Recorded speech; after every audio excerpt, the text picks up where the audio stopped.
We are now just 5 months away from the official release of Star Wars: The Rise of Skywalker that is all set and ready to introduce many different revelations that will lead to saga-wide implications in this story that will change how we look and examine the past 8 Star Wars films based within the Skywalker saga.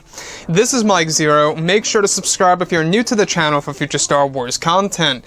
Now, the thing that a lot of fans are really looking forward to is, of course, how JJ is going to utilize the Jedi, the Sith, and the Force lore in Star Wars Episode 9, and exactly how it's really going to benefit many of the characters, especially the main ones, by the way, like Kylo Ren and Rey, etc., and how it's really going to connect to the prequels and the originals at the same exact time. So that really is going to be a very impressive thing that will be done by J.J. Abrams if done right. Now, these past couple of weeks or so, we've been learning a whole lot more about this film, and when it all comes down to one of the concept art descriptions, this is where things begin to get very exciting for Episode 9. Now, specifically, what's really intriguing about all of this is that a description of Kylo Ren and his Knights of Ren entering of what's described to be an abandoned Imperial base in the Outer Rim that once belonged to Emperor Palpatine. It said that eventually Kylo and his Knights of Ren discover Palpatine's vault that are full of ancient and important secrets that Sidious kept locked away over the years. It said that one of the sequences involves a moment in which Kylo plays a hologram of Darth Maul from decades ago when Maul was reporting to Sidious just days before the events of The Phantom Menace. It said that in the Maul hologram there is a moment in which Maul unveils to Kylo Ren indirectly that upon discovering many of the Dark Temples, Maul discovered that it was a fallen will who created the origins of the dark side that is said to be located at the very center of the Beyond itself. This fallen will was said to be a godlike creature that chose to write the course of history between light and dark and the struggle between Jedi and Sith. The scene is said to be the introduction of the wills and the fallen will to the audience, which is a vision by George Lucas. So this is massive. This really is kind of drawing from George Lucas and his vision of what he had for the EU, and of course other ideas that he did not be able to really insert into the original trilogy. In case you guys are unaware about what the Wills really are, they are these godlike beings that watch over all the events that take place in the Skywalker saga. And now they are getting official references in the upcoming Star Wars Episode 9 film through the Darth Maul hologram that is said to have been recorded decades ago, just days before the events of Episode 1, reporting in the Palpatine when he discovers one of the Dark Temples. So this fallen will, alright? A lot of people have been talking about the wills and how they will ever be utilized in a Star Wars movie. Mind you, they're not going to be the absolute main focus in Episode 9, but they will actually have somewhat of an impact on how we view the origins of the galaxy and the Beyond itself.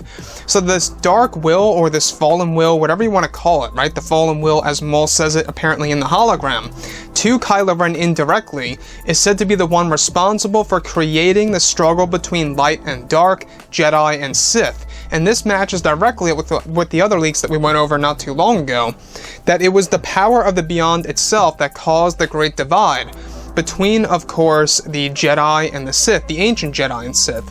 It almost reminds me that this fallen will is almost like the God of War to a certain extent. I don't know if you guys ever saw, Wonder Woman, or if you guys have studied a lot of things in the books out there aside from the films, but in that film, you can really see how that God of War, alright, he's able to manipulate mankind on Earth, war between wars and all these different things. So, with that being said, this could very well be George Lucas and his inspiration of that, of Ares from, other forms of mythology, and of course, what we actually got to see in a revised form in Wonder Woman. So with that being said, the thing that really stands out to me the most here is that Darth Maul and the hologram itself is said to be around the size of the one that we saw in Solo: A Star Wars Story. So it seems like they're really trying to draw from what they already introduced in Solo just a little over 1 year ago to the audience around the world.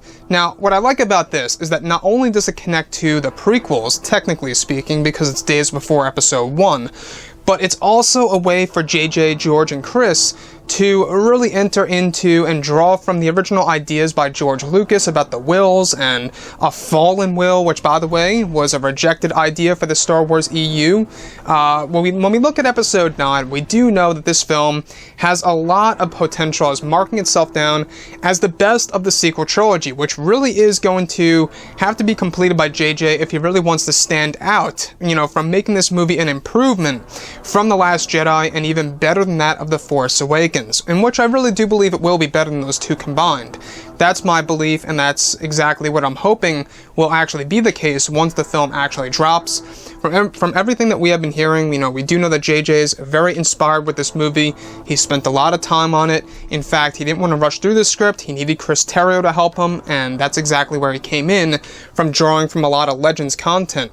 Anyways, guys, drop a comment below. Let me know what you think about all of this in the comments. And if you guys did enjoy the content for today, do make sure to drop a thumbs up on this video to support the channel. I thank you all so very much for the kind support, and I'll catch you guys next time.